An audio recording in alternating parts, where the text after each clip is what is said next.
Guys now start और next video lecture. अपनी कड़ी को बढ़ाते हैं।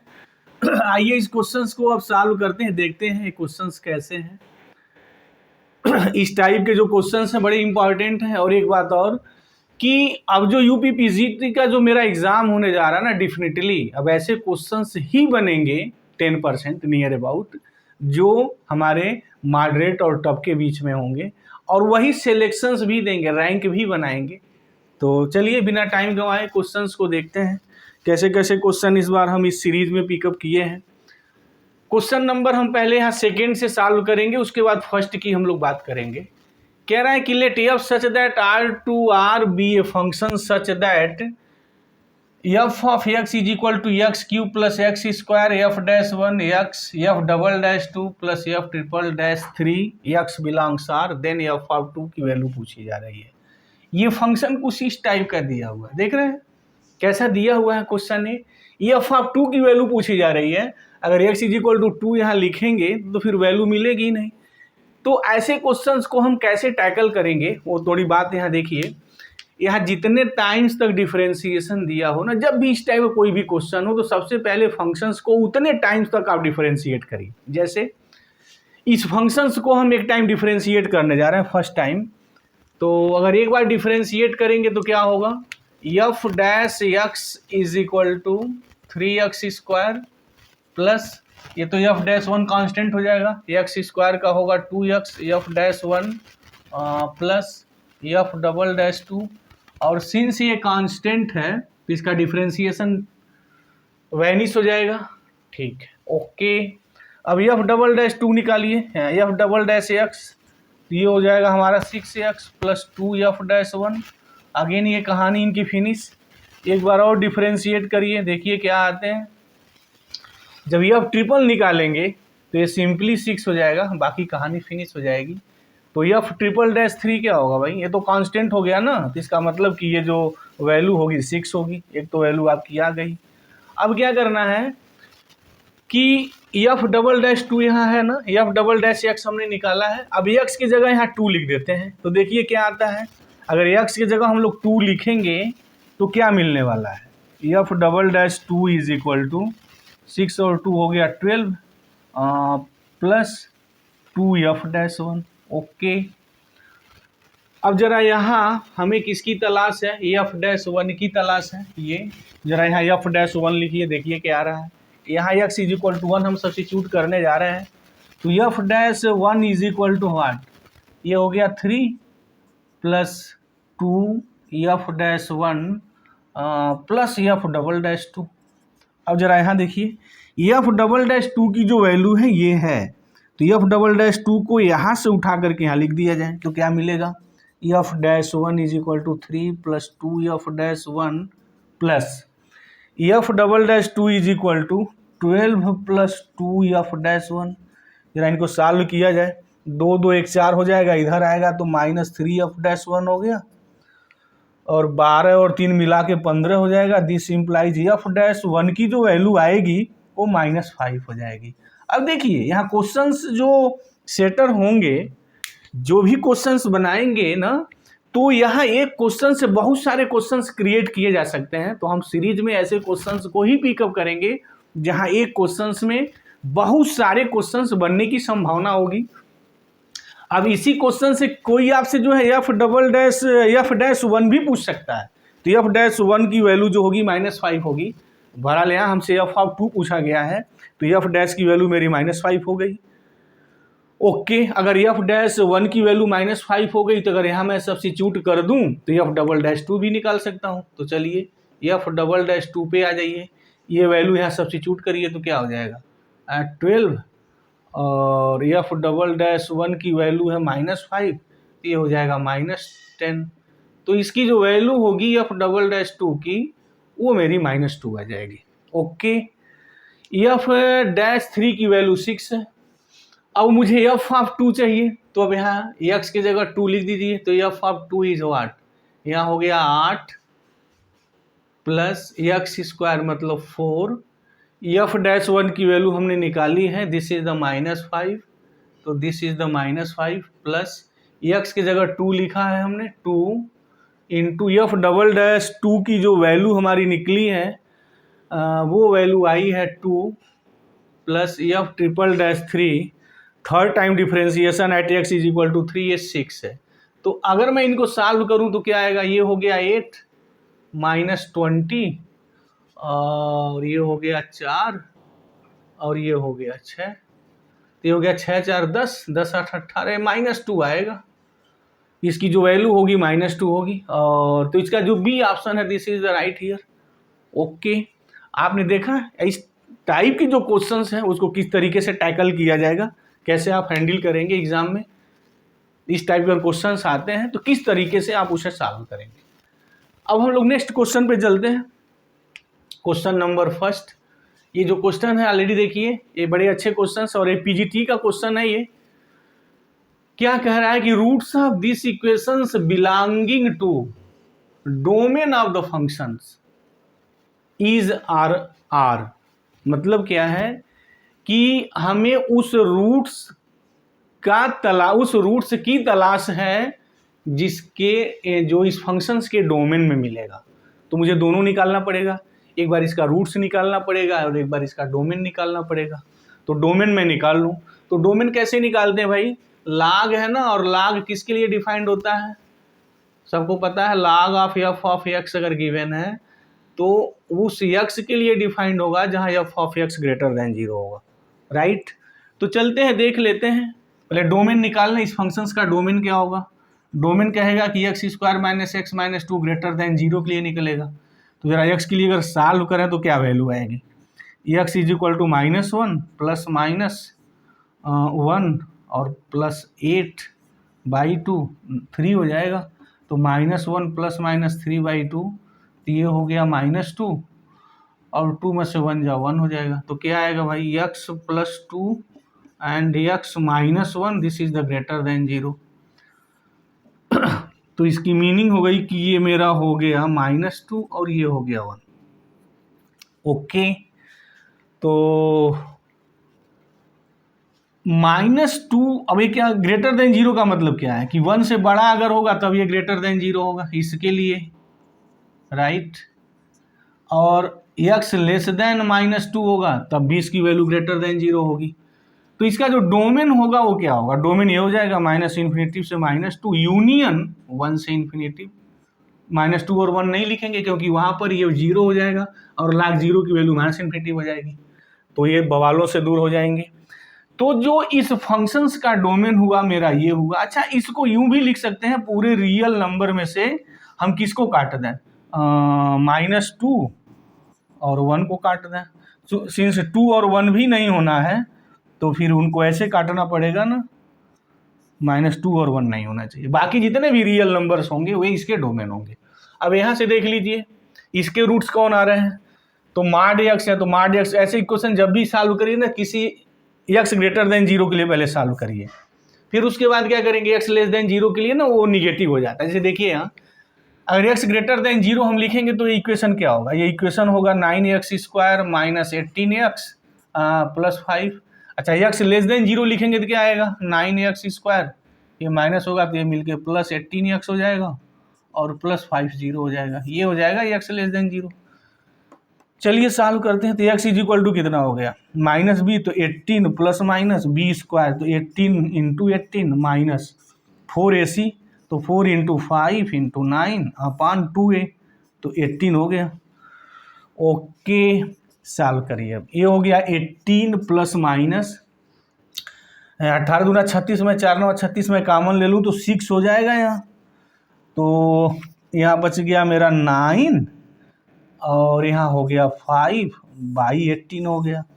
अब अगर सॉल्व किया जाए तो x की वैल्यू क्या आएगी, ये हो गया 18 प्लस माइनस ये हो गया 4, 2 आएगा, 6 दूना 12 हो गया अपॉन 18, तो प्लस साइन लिखेंगे तो 30/18 एक आएगा और माइनस लिखेंगे तो 6/18 आएगा। इनको अगर सॉल्व करेंगे तो 5/3 आएगा और एक 1/3 आएगा। ओके, डोमेन में क्या है, लेस देन -2 होंगे और ग्रेटर देन 1। एक तो x की वैल्यू आ गई। अच्छा, दूसरा जब x लेस देन 0 के लिए सॉल्व करेंगे ना तो क्या डिफरेंस होगा, यहाँ -18 हो जाएगा, बाकी एज इट इज रहेगा। ये -18 हो जाएगा, बाकी सब कुछ वही रहेगा। तो फिर x की वैल्यू क्या क्या आ जाएगी, उसको थोड़ा मैं यहाँ लिख दूँ। तो x की जो टोटल्स रूट्स होंगे 5/3, 1/3, -5/3, -1/3, ये रूट्स होंगे इसके, 4 रूट्स होंगे इसके। अब ये देखना है कि कौन जो है इसके डोमेन में लाई करता है। x ग्रेटर देन 1 कोई है क्या, ग्रेटर देन 1 जो है हमारा यहाँ 5/3 है, a की वैल्यू है, और x लेस देन 2।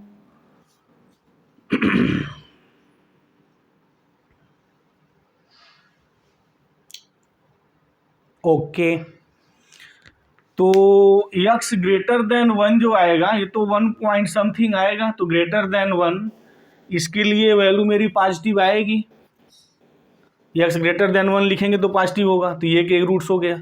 और लेस देन -2, तो लेस देन -2 कौन वैल्यू आएगी भाई, लेस देन -2, तो ये तो -1 पॉइंट होगा, तो -1 पॉइंट तो यहाँ कहीं बीच में आएगा, और -1/3 भी यहीं कहीं आएगा, तो -2 के पहले नहीं आएगा, तो 5/3 आएगा इसका। 5/3 ओनली इसके रूट्स होंगे जो उसके डोमेन्स में मेरे बिलोंग करेंगे। बाकी ये जो रूट्स हैं आप देख ही रहे हैं, इनके डोमेन से बाहर हो गए। तो यहाँ जो हमारी वैल्यू 5/3 है वो सही होगी। तो फिर तो यहाँ हमारा -5/3 दिया है, तो -5/3 भी नहीं होगा, राइट। एक बार देख लेते हैं इसको, अगर हम लोग सॉल्व करते हैं तो -b ना, देखिए यही काम तमाम हो गया। एक सीलिंग मिस्टेक कितनी बड़ी बर्बादी की कहानी लिखता है। -b लिखेंगे ना तो +1 हो जाएगा।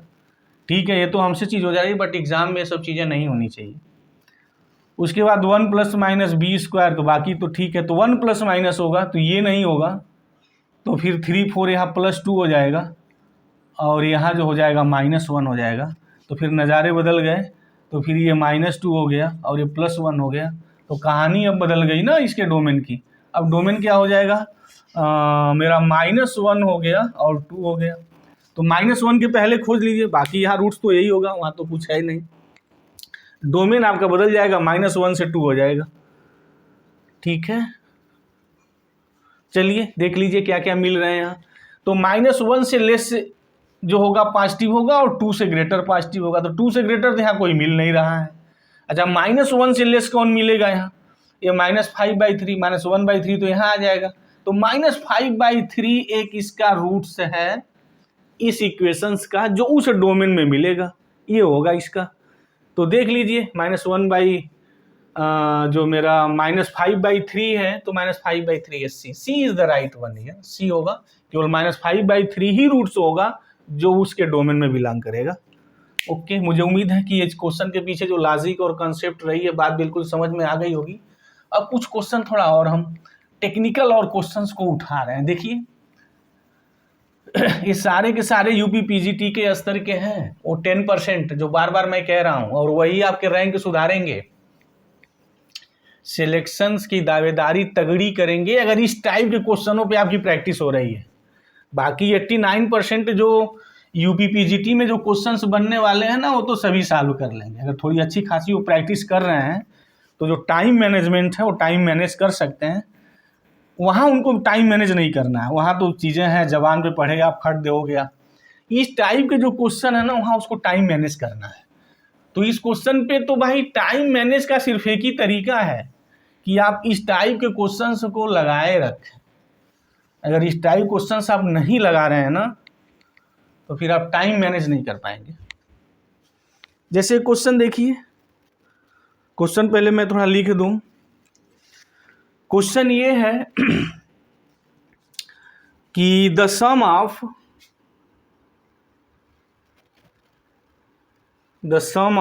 All 2-digit numbers which when divided, fast लिख रहे हैं, divided by 7 yield 2 or 5 as remainder 2 और 5 जो है उसके रिमाइंडर होने जा रहे हैं।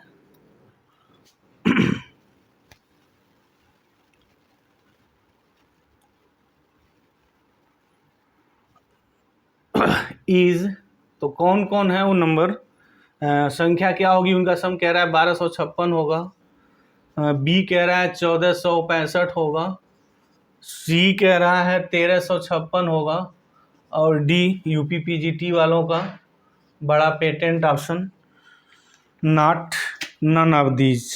तो चलते हैं देखते हैं क्या होने जा रहा है इसमें से। क्वेश्चन समझते हैं। कह रहा है कि the sum of all 2 digit number, 2 अंकों की उन सभी संख्याओं का योग निकालना है जिसको 7 से डिवाइड करने पर रिमाइंडर 2 और 5 देते हैं। तो एक बात तो आप पक्का समझिए कि अगर आप 7 से किसी नंबर को डिवाइड करते हैं तो या तो रिमाइंडर 2 आएगा, 7 आएगा, जो भी आएगा वो यूनिक आएगा। तो एक बिरादरी हो जाएगी जो 7 से डिवाइड करने पे रिमाइंडर 2 देते हैं, एक दूसरी बिरादरी हो जाएगी अगर 7 से डिवाइड करते हैं तो फिर रिमाइंडर 5 आते हैं। तो ऐसे कौन क्वेश्चन है, कैसे लिखते हैं, उनका सीधा सा मतलब है कि 7 से डिवाइड करने पे रिमाइंडर 2 आए, तो इसका सिंपली सी मतलब है कि वो नंबर जो होंगे हमारे इस फार्म के होंगे 7m+2 और 7m+5, और m जो है यहाँ हमारा नेचुरल नंबर लिखेंगे, क्योंकि हम जो डिजिट जो नंबर्स की यहाँ बात करते हैं ना वो पॉजिटिव की बात करते हैं, निगेटिव की बात नहीं करते हैं। ओके, तो 2 नंबरों का हमें 2 संख्याओं का जो है नंबर लेना है, 2 डिजिट का 2 अंकों का नंबर लेना है। तो पहला कौन होगा, यम, यहाँ 1 लिखिए। तो यम अगर 1 आप लिखते हैं, 0 भी ले सकते हैं बट यहाँ 0 लेने की बात नहीं है क्योंकि मुझे 2 डिजिट का चाहिए। तो 0 अगर लिखेंगे 2 और 5 दोनों बात सही है। तो यम हम 1 से लें अगर, तो ये 9 हो गया। तो 9 तो नहीं लिखेंगे क्योंकि 2 चाहिए, 1 लिखेंगे तो कितना हो गया, 12 आ गया। ठीक है, अब उसके बाद 7 ऐड करते जाइए, 12 7 19 26 ऐसे चलेगा।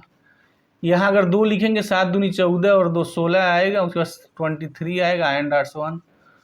इसके बाद 13 सत्ते 91 और 2 ऐड करेंगे तो 93 आएगा, ये होगा।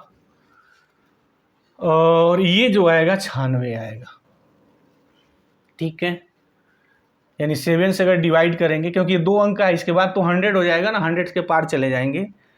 तो ये वो नंबर हैं कि 7 से डिवाइड करने पे रिमाइंडर 2 देते हैं, और ये वो नंबर हैं जो 7 से डिवाइड करने पे रिमाइंडर 5 देते हैं। अब कह रहा है कि इनका सम और इनका सम आपको बताना है। तो फिर ठीक है, तो फिर तो ईजी हो गया।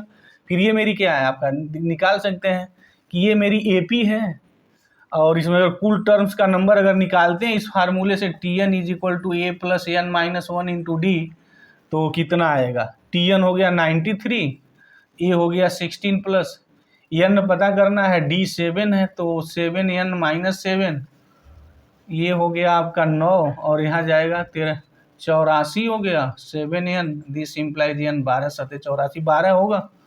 तो इसमें कुल नंबर्स 12 हैं, उसी तरीके से इसको निकालेंगे 13 आ जाएंगे। तो 12 नंबरों का सम यहाँ क्या होगा, फार्मूला एक Sn = n/2 2a + n - 1 × D से। तो निकाल लीजिए, n कितना आया, 12 है तो 12/2, 2a तो 16, 16 दूना 32 प्लस n कितना आया 12, तो 11 7 77, ये हो गया 6, तो 6 × 7 2 9 और 7 3 10, 109 हो गया। तो ये हो गया आपका 654। तो इनका जो सम होगा, यानी वे 2 अंकों की संख्या जो 7 से डिवाइड करने पे रिमाइंडर 2 देते हैं, उसका सम 654 होगा। ये भी क्वेश्चन बनाया जा सकता है। लेकिन आगे यहाँ और कहा कि 5 भी है, उनके सम बताइए। तो फिर यहाँ कितनी संख्या है, 13 है, तो फिर ये हो गया 13/2, 2a तो 12 दूना 24 प्लस n - 1, 13 में से 1 जा 12, और ये हो गया 7। तो 13/2 24 प्लस 12 सत्ते हो गया 84। अगर मैं इनको ऐड कर दूं तो 13 × 4 4 हो गया 8, 108, ये हो गया 2, ये हो गया 54। तो अब अगर 54 से हम 13 से मल्टीप्लाई करें, और ये हो गया 4 और ये हो गया 5, 602 हो गया। अब इसमें 602 ऐड करेंगे तो कितना आएगा, 5 एक 6 एक 7 हो जाएगा ना, 702 हो जाएगा। तो 702 ऐड करेंगे तो क्या आएगा, 4 2 6, 5 और 7 6 13, तो 1356 होगा यहाँ, ये होगा। This is the right one year. तो ये जो क्वेश्चन था कि वो 2 अंकों की जो आप संख्या निकाल रहे थे, जिनका रिमाइंडर 7 से डिवाइड करने पे रिमाइंडर 2 आए और 5 आए, उनका जो सम होगा 1356 होगा। और इस टाइप का अगर कोई भी क्वेश्चन आता है तो फिर यही लॉजिक और कंसेप्ट है, इसमें कोई बहुत बड़ा ट्रिक नहीं है। और ऐसे क्वेश्चन जो आएंगे ना, टाइम खाने के लिए ही आएंगे। तो ऐसे क्वेश्चंस की आपकी प्रैक्टिस होनी चाहिए। अगर प्रैक्टिस है तो ठीक है, डेफिनेटली आप उसको सॉल्व करेंगे। लेकिन अगर प्रैक्टिस नहीं है तो यू हैव इन प्रॉब्लम। एक आध क्वेश्चन और लेते हैं। परमुटेशंस कॉम्बिनेशंस भी साथ साथ हम चला रहे हैं, उसको भी देखते हैं, क्योंकि हम देखते हैं उस पर भी खूब क्वेश्चंस बनते हैं। तो एक आध क्वेश्चन अब उसको भी लें, साथ साथ ये ले रहे हैं तो उसको भी साथ साथ लेते रहें। ये क्वेश्चन मैं ले रहा हूं, जरा देखिए कि क्वेश्चन कैसा है। इस क्वेश्चन के पीछे टेक्निकलिटी क्या है, पूछा कैसे गया है। वो जो परंपरा का जो हमारा परमुटेशन कॉम्बिनेशंस है, नहीं बाइनोमियल एक्सपेंशन, तो वो भी क्वेश्चन बनते हैं, आते हैं हमेशा से। वो भी पीजीटी वालों का पेटेंट क्वेश्चन हमेशा से पूछे जाते रहे हैं। बट एक क्वेश्चन ये देखिए, क्वेश्चन ये है कि द सम ऑफ, बहुत इंटरेस्टेड क्वेश्चन है ये, the sum of all rational terms in expansion, जो एक्सपेंशन है, expansion of 3 raise to the power 1/5 plus 2 raise to the power 1/3 raise to the power 15 is, जो option है वो कह रहा है कि 69, सेकेंड जो ऑप्शन कह रहा है वो 70 है, और जो सी ऑप्शन है वो 59 है, और पीजीटी का पेटेंट नन ऑफ दीज, इनमें से कोई नहीं। चलते हैं देखते हैं। अच्छे क्वेश्चंस हैं इस टाइप के, और ऐसे क्वेश्चंस के आने की संभावना अब ज़्यादा है। क्या कह रहा है, कह रहा है कि the sum of all rational terms in the expansion, binomial expansion है ये जो मेरा होता है। Binomial expansion generally x plus y raise to the power n, इसका जो एक्सपेंशन है x raise to the power n, या n c nought plus n c one x raise to the power n minus 1 y plus n c two x raise to the power n minus 2 y square, last में n c n और y raise to the power n। इसका जो general term हम लोग निकालते हैं t r plus 1 n c r x raise to the power n minus r into y raise to the power आर। Okay, अब जो हमारे यहाँ एक्सपेंशंस की बात करनी है, 3 रेज टू दी पावर 1/5 है plus 2 raise to the power 1/3 और टोटल पावर 15 है, ये क्वेश्चन है। तो अगर एक्सपेंशन करेंगे तो बाइनोमियल एक्सपेंशन में सबको पता है कि जो total numbers of the terms होते हैं वो n+1 होते हैं। तो n+1 यहाँ कितने होंगे, 16 टर्म्स होंगे, और 16 टर्म्स में हमें उस टर्म्स की तलाश करनी है जो रेशनल है। अब जरा रेशनल देख लीजिए। अब यहाँ कह रहा है कि 3 के पावर अगर कोई भी अगर फ्रैक्शन लिखते हैं तो पक्का वो इरेशनल होगा, राइट। किसी भी नंबर का फ्रैक्शन का मतलब 2 मत लिख दीजिएगा, 2/1 3/1। फ्रैक्शंस का मतलब वो p/q लिखेंगे जहाँ p और q की जो हमारी जीसीडी है 1 होनी चाहिए। किसी नंबर पे अगर इस टाइप का अगर फ्रैक्शन है, ठीक है, रेशनल नंबर है p/q के फॉर्म का, तो पक्का वो मेरा इरेशनल नंबर होता है। जैसे यहाँ 1/5 है ना, तो अगर हम 3 रेज टू दी पावर 1/5 का स्क्वायर करें तो ये 2/5 हुआ, तो पक्का ये मेरा इरेशनल होगा। 2/5 this is the irrational. Rational क्या होगा कि उस पे जो पावर है, जो नंबर्स की जो पावर है ना, वो हमारा nth रूट्स में नहीं होना चाहिए। nth रूट मतलब कुछ भी हो सकता है, 2 3 4 5 6, इस टाइप की चीज़ें नहीं होनी चाहिए। मतलब ये फ्रैक्शन कट जाना चाहिए। तो फ्रैक्शन कैसे कटेगा, देखिए पहले हम जनरल टर्म निकाल लें, ये होता है। तो अगर ये जनरल टर्म का फार्मूला है बाइनोमियल एक्सपेंशन का, तो इसका जनरल टर्म निकालते हैं तो क्या हो गया, n की जगह हो गया 15 सी आर, यक्स की जगह ये हो गया 3 raise to the power 1/5 raise to the power what n minus r मतलब 15 minus r into 2 raise to the power 1/3 whole power कितना हो जाएगा आर एज इट इज।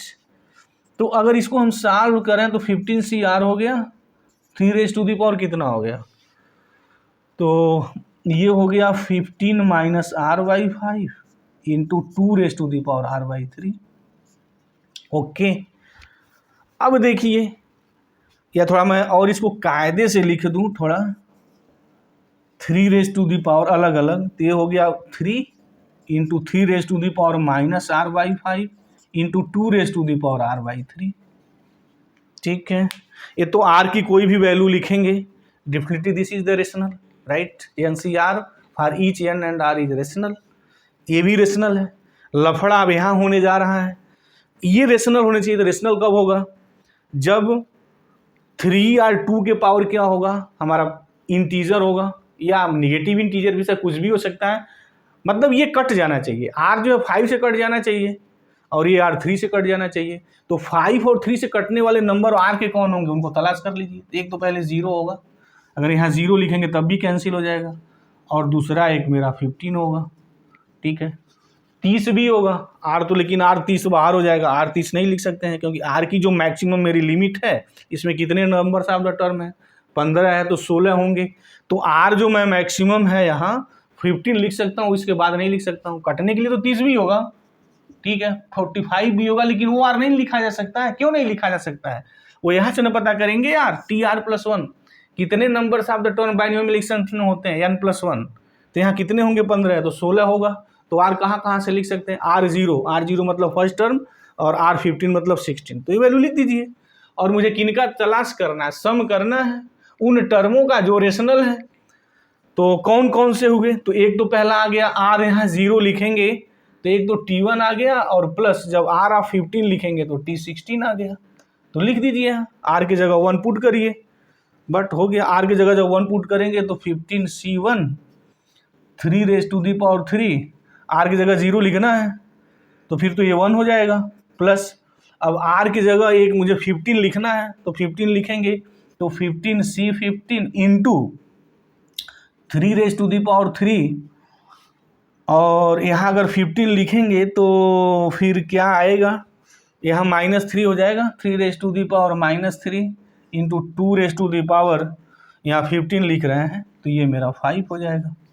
चलिए, 15C1 की वैल्यू 1 होती है, ये हो गया 27, 3 त्रिका 9 त्रिक 27, प्लस ये भी वैल्यू 1, इसकी वैल्यू 1 हो जाएगी, और ये हो जाएगा हमारा व्हाट 32 हो जाएगा। ये इनका सम करेंगे तो 59 आएगा। तो 59 होगा सम, उन टर्मों का सम है जो मेरे रेशनल नंबर है, तो 59 होना चाहिए। तो yes, this is the C is the right one year, C होगा इसका, तो सी ऑप्शन है, दिस इज द राइट। तो फिर ऐसे क्वेश्चंस भी आप ध्यान से देखिए, जो लोग यूपीजीटी की सीरियसली तैयारी कर रहे हैं, ऐसे क्वेश्चंस पे उनकी पकड़ होनी चाहिए। अगर इस टाइप क्वेश्चंस को आप सॉल्व कर रहे हैं तो डेफिनेटली सिलेक्शन नहीं, अपना आप रैंक सुधार रहे हैं, और बात अब लड़ाई जो है ना रैंक की ही होगी।